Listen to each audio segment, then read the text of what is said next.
The distance between two stations is 240 kilometers. A train takes 4 hours to cover this distance. Calculate the speed of the train. ఏమన్నాడు, 2 stations ఉన్నాయంట. ఏ and B అనే 2 stations ఉన్నాయి. ఈ రెంటి మధ్య ఉన్న distance ఎంత అంటే 240 కిలోమీటర్స్. ఈ 2 స్టేషన్ల మధ్య ఉన్న దూరం ఎంత? 240 కిలోమీటర్స్.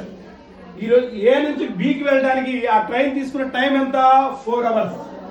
4 అవర్స్. అయితే ఆ ట్రైన్ యొక్క స్పీడ్ ని క్యాలిక్యులేట్ చేయమంటున్నాడు. స్పీడ్ ఫార్ములా ఏంటిది? Speed is equal to distance by time.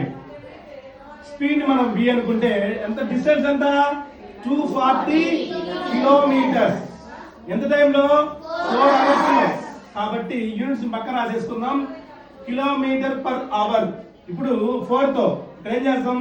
4 1s 4 6 అంతే కదా. సో ఇప్పుడు ఏమైంది ఇక్కడ? 60. స్పీడ్ ఎంత? 60 కిలోమీటర్స్ పర్ అవర్. అంటే గంటకి 60 కిలోమీటర్ వెళ్తుంది. అప్పుడు చూడండి, 1 గంటకి 60, 2 గంటలకి, రెండో గంటకి మళ్ళీ ఇంకో గంటకి ఎంత? 60, మళ్ళీ గంటకి 60, మళ్ళీ గంటకి 60. టోటల్ గా చూడండి ఇక్కడ ఎంత మొత్తం? 24. అర్థమైందా? 4 గంటలకి, ప్రతి గంటకి 60 కిలోమీటర్ వెళ్తున్నప్పుడు మొత్తం 4 గంటలకి 60 60 60 60 మొత్తం ఎంత? 60 ప్లస్ 60 ఎంత? 120. 120 ప్లస్ మళ్ళీ 120 ఎంత? 240 కిలోమీటర్స్. 4 గంటలకి 240 కిలోమీటర్స్ వెళ్తుంది. గంటకి 60 కిలోమీటర్ వెళ్తుంది.